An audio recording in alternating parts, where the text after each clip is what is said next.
Hello, thanks for joining us for this latest episode of the Management Matters podcast by the University of Liverpool Management School. I'm Hazel Kennedy, and today our guests come from the world of sports governance. Craig Beeston is with the Chartered Governance Institute, where he's Programme Manager for the Sports Governance Academy. He is responsible for delivering its services, knowledge base, research output, and for liaising with the Academy's many stakeholders. He's joined by Professor Geoff Walters, Professor in Sports Business at the Management School. Geoff's also Director of our Centre for Sports Business, a leading research hub which supports the sports industry through research insights, consultancy and executive education. So let's get started. I'm Geoff Walters. I'm Professor of Sport Business at the University of Liverpool and Director of the Centre for Sport Business. And today we're talking about organisational governance in sport. And I'm pleased to welcome Craig Beeston from the Corporate Governance Institute. So Craig, do you want to say a little bit about yourself? Afternoon, Geoff. I work at the Chartered Governance Institute, where I'm sort of part of a team, the Sports Governance Academy, which is a partnership between the Institute and all of the sports councils of the UK, aimed at developing, upskilling and supporting people who occupy governance roles in mainly the publicly funded sports bodies all across the UK of all shapes and sizes. Okay, so how did that come about? How did the SGA come about? Why was there a need for that in regards to the sports sector? So in 2016, the UK Sport and Sport England introduced a mandatory code of sports governance, which meant that any organisation who was in receipt or wanted to be in receipt of public investment needed to comply with some or all elements of the governance code. And I think there was a recognition that alongside that, there needed to be a support package to help organisations and the people within them get better at governance. And so the Sport England approached the Chartered Governance Institute as the professional body for governance in the UK and Ireland. And the more we talked, the more we sort of spoke about the need for a comprehensive support package, which would be training, guidance materials, networking opportunities, thought leadership pieces. And so we offer a sort of one-stop shop for governance support for the sport and physical activity sector. And then in 2022, so we launched that in 2019, early 2020. And in 2022, the other sports councils of the UK, so Sport Northern Ireland, Sport Scotland and Sport Wales, also recognised the need to be part of that network and that community. And it was the first time that they'd worked together on a governance initiative across all the sports councils. So now we operate fully UK-wide and right up and down the sector. Originally, we'd focused our efforts mainly on the sort of top end of the investment structure, so the organisations that were in receipt of the largest parts of public funding. But now it's the whole sector, and we work in partnership with others who are sort of more specialist in, say, grassroots sport and physical activity. Okay, so I guess taking a step back, and there's quite a few things there that you've touched on that I want to pick up on as part of this, particularly codes of governance. But just as a sort of a more general step into that, why is governance important in sport, and why has there been this focus, particularly over the last 10 years since we've had the code of governance? I think if you take it back sort of a step further, why is governance important? Full stop, and it's around creating sustainable environments, both in terms of financially sustainable and increasingly environmentally sustainable. It's about safe environments and inclusive environments for the people who work in those organisations or who participate, if you're talking about a sports organisation.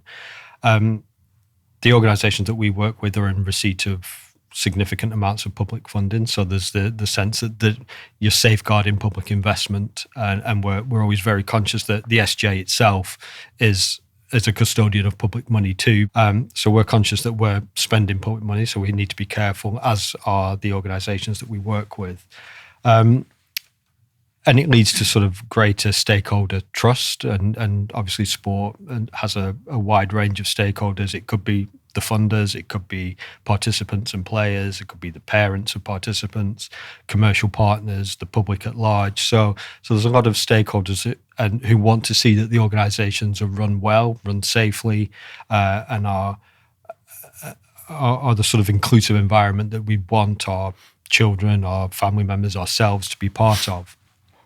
And we have a sort of part of the mission of the Charter Governance Institute says something around better governance leads to better decisions, which lead to a better world. And okay, that's maybe slightly twee, but I think when you think about the sport and physical activity sector, when you consider the sort of community impact that it has, the cultural impact that it has, I think you can make a strong case that making good decisions around organisational governance really do lead to outcomes for the wider society. So it helps organisations achieve their objectives, whatever they are, in a sustainable manner. Okay. So I guess let's sort of move on to codes of governance now. So I mean, I've been involved in researching this sector for a good number of years now, and I remember from around sort of 2010 onwards, and back around that point in time, talking to people within the sport, there was so little understanding of the issue of organisational governance. At the time, a lot of it was, the phrase was corporate governance, and a lot of sports organisations said, but we're not corporate organisations. So I've always used the term in my research, organisational governance, trying to understand, the systems, the structures, the processes, the people involved in how an organisation functions. I think that works quite well. But going back to 2010, very little understanding of that. Then sort of fast forwarding 5 years, and we've suddenly got this code of governance that my research previously had been involved with, I think, in terms of feeding into that process. What was your involvement then? And you mentioned before about the SGA. After the code came into being, that's when the SGA started to really get involved with that. Has the code itself been really significant? What's the impact of the code been? Bearing in mind we are 9 years now since it started. I think yes, it has had an enormous impact. The key issue around the code of sports governance is that it was is a mandatory code. So straight away there's an incentive for organisations to comply with it, to engage with it in a positive sense. And I think there's something like 4,000 organisations have been assessed against the code at the lower end of the tiered structure. At the top two ends, I think it's 271 organisations. And I think a recent survey showed that something like 87%, I think, had found the code helpful in terms of addressing governance issues, embedding sort of what we would consider to be good policies and processes and structures around governance. It's had an immediate impact, or it had an immediate impact in terms of the composition of boards, particularly around sort of gender representation on boards. And then I think within the 4 years of the code being in place, something like 43%, I think, our board members were women. That slipped down slightly in the last survey that was done last year to 41, which still places it sort of better than FTSE 100 and FTSE 250 companies. Board members who identify as culturally or ethnically diverse is around 15%, I think. Again, slightly better than FTSE 250, not quite as good as FTSE 100 companies, and also slightly below the national demographic statistics. So I think there's still lots of work to do, and there are issues, and maybe we can get into them, around mandating particular targets around diversity on boards. What it didn't address was the sort of senior leadership teams, and the survey that was carried out last year for the first time looked at the demographic of senior leadership teams, and I think we're still looking at sort of 92% of them are white, 3/4 of CEOs are male, 3/4 of chairs are male, only around a third of senior leadership team members are drawn from lower socioeconomic backgrounds. So there's clearly lots of work to be done in terms of what boards and leadership teams look like. I mean, you mentioned the code being mandatory. And that's obviously quite different from many codes of governance, which are voluntary codes. Yes. So the UK Code of Corporate Governance. If you're listed on the stock market, you comply or explain non-compliance with the requirements there. I mean, how has the mandatory nature been interpreted or perceived by the sports sector? And does it mean it's actually a code? Because in some ways, it's a set of rules that sports need to follow to get their funding. Yeah, I mean, there's no getting away from the fact that, and I don't think UK Sport or Sport England would shy away from the fact that, yes, we're making this a mandatory code because we can use the financial levers that we have to affect change in the sort of equity of what leadership looks like. More recently, they've been focusing on, making a real sort of targeted impact on environmental sustainability, on welfare and safety within organisations. So I think they're conscious that they have quite a powerful tool in the financial investment that they make into organisations. And I think just to sort of, I think that's a really important point, because for years we'd seen, because the issue of governance in sport has been around, since the end of the 90s, early 2000s, where there was starting to be more attention paid to it because of the increasing money that was coming into sport, because of the scandals that we were seeing, and because of concerns around transparency and accountability. And of course, then here in the UK, we saw that there'd been a focus, but the change was quite slow. When it was that sort of voluntary basis and encouraging sports organisations to make change, to have a better gender balance on boards, for example, the change was very, very slow. So I can see the value of having a mandatory code that's enforced by government being able to pull those levers, the funding levers, for example, because it can mean that change happens much more quickly than it would have done. And I can see some similarities, and we can maybe talk about this in a bit, with the potential code in football as well, and whether that will be voluntary or whether it will be mandatory. But and I think obviously when the code first came out, there was a sort of flurry of activity around amending articles of association, to incorporate term limits, for example, switching. So prior to the code, in a lot of organisations, which essentially in the sports sector were Victorian or Edwardian associations in their sort of foundation, and to a greater or lesser extent, that had changed or not changed over the 70, 80 years. But there's a sort of immediate set of activity. But I think the important thing is that, yes, organisations are making changes because they need to, again, to access, to unlock that finance. But we're starting to see, all the way through the code's implementation, we've seen people come to us and say, not why we being asked to do this. I think they understand the purpose of a mandatory code. But they're saying, how can we get better at doing X, Y, Z, whatever element of governance it is? So I think we talk a lot about the sort of compliance versus culture mindset in codes of governance, and I suppose the caveat is that the people that I talk to on a daily basis tend to be the more engaged people. The ones who are disengaged from governance tend not to talk to people from the Charter Governance Institute or the Sports Governance Academy for obvious reasons. So I may have a slightly skewed view of the enthusiasm for governance within the sector.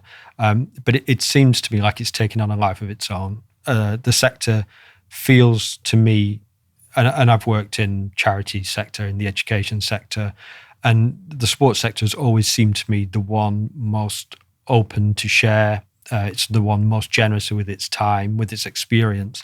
And people really do come together to help solve common problems, because I mean, the sports sector has, and I suppose this is true of any sector, it suffers from this illusion that it's a special case, and by and large it isn't. The common principles of governance tend to be the same, and it's no different for sport. So it's really encouraging to see the enthusiasm that the sector has shown towards this. And I suppose the other thing which speaks to the positive side of the implementation of the code is that it's not only funded organisations that are seeking to quote unquote comply with the code. So they might just be people that see it as best practice. It might be organizations which are at the lower end of the investment structure, so maybe tier 1, but they're looking at the requirements of tier 2 or tier 3 to see which bits of those can we adopt just from a best practice point of view. Okay. And one of the things you mentioned, going back to the implementation of the code in 2016, was we had that flurry of activity where sports organisations were changing their articles of association, amending the constitution, making sure there were provisions in place to allow gender balance on boards or whatever it might be. And I remember back then when the code came into being, some of the research I was doing at the time, I think it was for the Sport and Recreation Alliance, was looking at, a year on, what was the impact of the code? How did boards of sports organisations feel about it? And there was quite a bit of negativity towards the code because, of course, they'd spent that first year making these changes, and for many, they felt that this was taking them away from other things that that were the reason the organisations exist, whether it was growing participation or whatever it might be. But I think that was that bedding in period in the first year, and after that, you've seen that change. You've seen that sport organisations, by and large, have embraced the code. They've embraced the concept of governance. They recognise and it's firmly embedded in the way that they see their organisations. And that change has happened over time, but because the code was forced upon them effectively. And I think we've seen that with the when we saw the second edition of the code. So that first edition, a lot of focus on structure, getting the board structures in place, getting the gender diversity, for example, in terms of the board itself, the composition of the board. But then, of course, we saw some changes. 2016, 2017, we saw British cycling had some issues there with athlete, the way they were treating the elite athletes. We then saw British gymnastics. After that, concerns around the way that coaches were dealing with children and participants in the sport. And the reviews of both those organisations showed that there was almost like a culture of fear, an inability to question the senior management, question the coaches, people with particular positions or powerful roles that were almost unaccountable. And to bring it back to the board and bring it back to governance, these reviews of these organisations showed that actually there was a lack of oversight at the board level.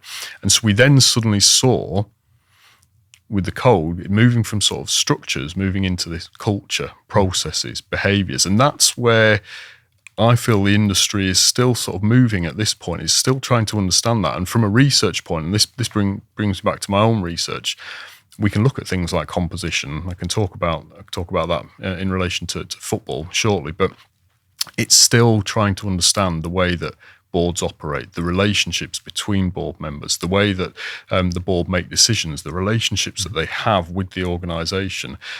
For example, it's the people issues, the culture issues that I think are important.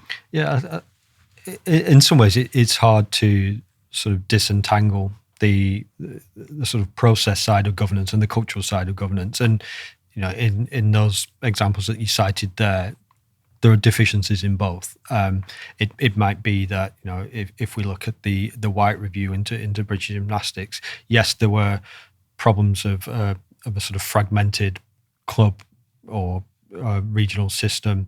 There was the sort of importance that was attached to results. There was a lack of sort of reliable information gathering around the issues that later surfaced. And then on top of that, there's a sort of a lack of curiosity on the part of the board in terms of really having that oversight of issues, a focus on the wrong things, essentially, a focus on financial success and competitive success at the expense of other things that you'd want to see in an organisation.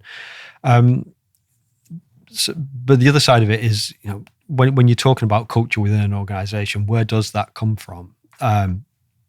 I think the sort of general thinking tends to be that the culture is set by the board, which is true to the extent that they have oversight of everything, or they ought to have oversight of everything that goes on in an organisation. They set the values, they set the standards, and they should have things in place that can monitor behaviour and transgressions when it comes to behaviour.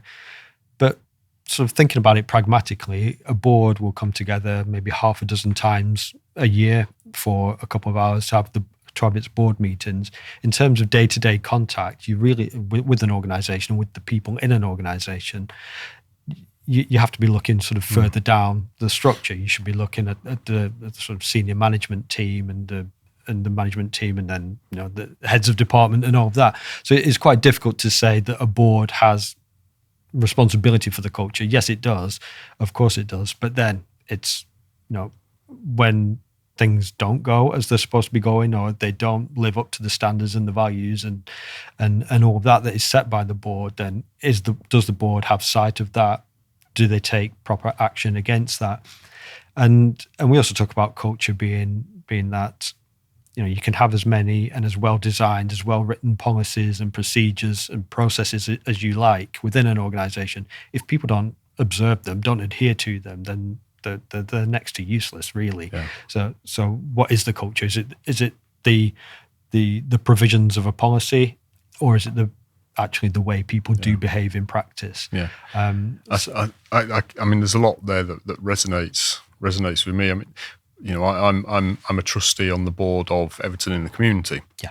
And it's a fantastic organisation, fantastic charity, fantastic senior management team but you're absolutely right. I'm there, for committee meetings and board meetings, once every couple of months. Yeah. And I don't get to see the day-to-day realities of working in the organisation, of what the participants involved in the charity are doing. And that's the senior management. And I think it comes down to then the notion of trust. And again, this is a big issue. When we think about governance and the role of the board, you've got to be able to trust the senior management team. You've got to be able to trust the information that you as a board get given in order for you to make decisions that are in the interests of the organisation.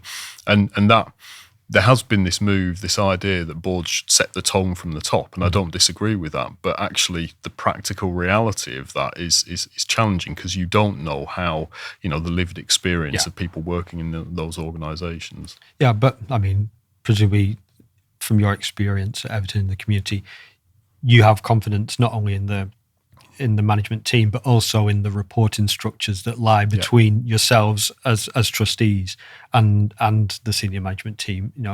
If there are mechanisms for other people connected with the organisation, be they employees, volunteers, beneficiaries. In the case of a charitable foundation like that if something's not living up to standards, there's a mechanism for that to be reported upwards, and that the board can satisfy itself. We often talk about assurance frameworks, that the board can have a degree of confidence in the information that it's getting. And there's sometimes a false comfort in say not receiving reports around adverse behaviour. You sort of assume that everything's hunky dory in an organisation, which is rarely the case. Probably what you'll find is that the reporting lines, or there isn't a confidence in some form of complaint raising or whistleblowing procedure, and when you do implement something like that, you might see that the sort of complaints or the negative comments actually go up, which is a good thing ultimately, because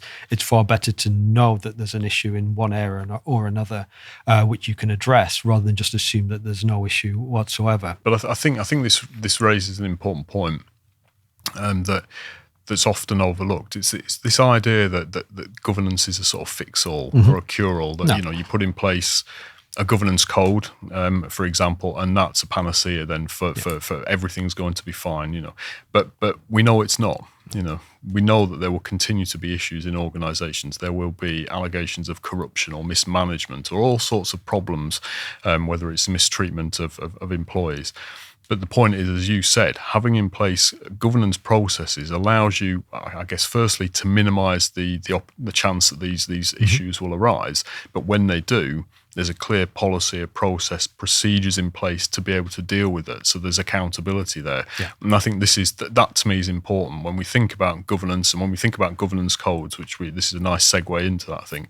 It's that issue around accountability. And in the past, sport organisations have suffered from a lack of accountability. FIFA has always been a classic example. Who are FIFA actually accountable to? And that's maybe even true today as it was sort of 10, 15 years ago when we had all the allegations of corruption with the previous regime there. But this issue of accountability is important. And anyway, I said let's sort of move on to the issue of codes, but specifically codes in football now. So we're at a moment now in football where it's unprecedented. The football industry has been self-regulation for its entirety. The leagues come together, the member clubs of the leagues make the rules, make the regulations for their leagues. We've now got, as of probably around November time, an independent regulator for football that has legal powers as by virtue of the Football Governance Bill passing through Parliament and the House of Lords and into legislation this summer just gone. And that's going to mean suddenly there's a body created that football clubs are going to have to work with, they're going to have to respond to, they're going to have to provide information to. And of course, the independent regulator has been set up for a number of reasons, to improve the financial sustainability of individual clubs, to improve the financial sustainability of the industry more generally, but also recognising the role that supporters have and the cultural heritage that they play.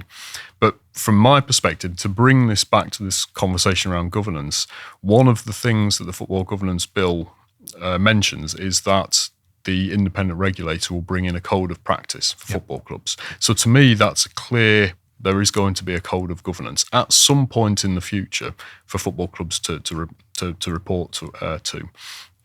And I think that will be quite interesting because this is mirroring what we've seen more widely in the sports sector. So, as we said, the last 9-10 years, we've had a sports code of governance that's made significant changes and had an impact on the industry. Personally, I think the football industry, in terms of its board governance, is a long way behind what we expect to see from a modern day organisation. We look at what's happened in the last 20 years around footsie companies, the increasing gender diversity, for example. We look at this with the Sports Governance Code, significant changes, whereas football now is at a point where there are going to be some changes, I think, in the next 2 or 3 years, specifically around board composition. So it's bringing that conversation back to the issue of, as we saw 10 years ago, the first change, the first impact of the code of governance in sport was structurally in terms of these organisations. That's, I think, what we're going to see in football. And this is what has inspired me over this summer to do a piece of research with a number of colleagues looking at board composition of the football clubs in the 20 clubs in the Premier League, the 72 clubs in the Football League, and then the 16 clubs in the top division of the National League, because it's these 116 clubs that are going to fall under the responsibility of the regulator. And what we did a basic analysis of their composition, their board composition, drawing on data from Companies House, which is publicly available. And there were there were a few things from this analysis that really stood out. One was the diversity of boards. And you can look at diversity in relation to a range of different aspects. Age, for example, is one of the things you can also look at. But particularly in regard to gender, what we saw was 8.5% of board members at these 116 clubs were women. At one particular league, the Championship, there were only 2 female directors at the 24 clubs in the Championship. I think 71% of clubs had all male boards. So there's a big, they're far behind what is expected of organisations. They're far behind what we've seen in terms of footsie companies, because of all the work that's been done in the last 15 years on gender diversity. They're far behind other sports organisations. So that was one of the things that came out from the research. But also term limits. There are a lot of board members have been on the board for 10 years or more. Quite a not an insignificant number have been on for 20 years or more. Again, term limits are something that we see in codes of governance. So these sorts of issues I can see will probably come into being with a code of governance for football. And it will be interesting to see how the football industry reacts to this, because they're used to not having to to comply with any government requirements, suddenly they're going to have to probably do so, and it's going to be quite an interesting change. I think so. I think a lot of the problems that football in particular is suffering from at the moment is it's been left to get on with it itself. I think that model of self-regulation has had a long enough run to get it right, and it hasn't done yet. I suppose the things that stand out to me as being, if not problematic, at least something that are going to have to be addressed at some point, is that the ownership structure or at least the way in which football clubs are constituted. The question I would like to see answered is, where is the decision-making locus within a football club? Is the board actually the decision-making body for a football club when you've got a billionaire owner or a sovereign wealth fund or overseas investment fund? Are you going to get the 12 people around the board table, all of whom have co-equal responsibility for decision-making in that organisation? I'm not sure that you do. I think you're absolutely right, and I think this is a big issue that the independent regulator is going to have to think about, because yes, you can have a code of governance and you can have structural aspects, composition aspects, but actually it's linking to the ownership. We know that there are about 6 clubs, for example, in that 116 where the board of directors is just one person, the owner. Now, okay, they could be forced to expand that board of directors. They could be forced to bring in diversity on that board. But you're absolutely right. If it's still, it's owned by one person, what's the role of that board in terms of its decision-making powers? Is it just there for show, effectively? And I think this is rubber stamping. Exactly, to rubber stamp. Elsewhere. And that's something where you've got accountability for footsie companies, you've got accountability for other sports organisations, for example, as you've explained. But for football clubs, I think the ownership issue is a big one, and this is something the regulator's going to have to think through. Yeah. So if I could just add one more thing, I think the other thing is the sort of range of sizes and complexity of some of these organisations. At the top end, we're talking businesses that are listed on New York Stock Exchange or elsewhere, right down to some of those national league. So one of the things that made the Code of Sports Governance successful was that its proportionate application.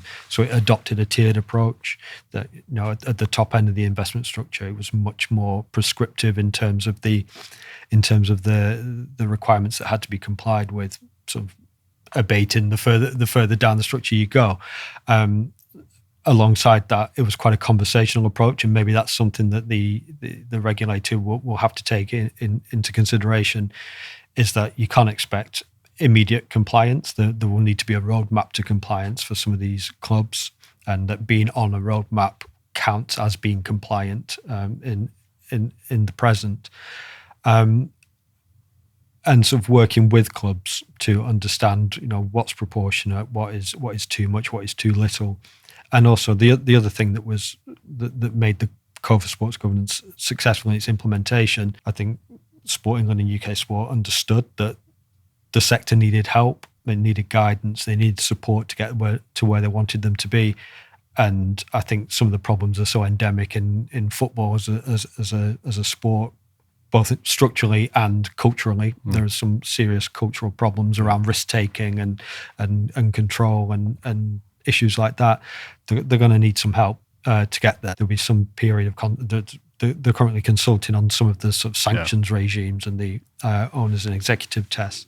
But there's going to be sort of some consultation period where we look at what an appropriate code or codes is for the sector. And I'm almost certain that it will need some form of tiered approach in order to make it proportionate. Because if it's not proportionate, then it isn't sustainable. You can't expect a National League club to abide by the same governance standards as a sort of publicly listed club in the Premier League. Yeah, couldn't agree more.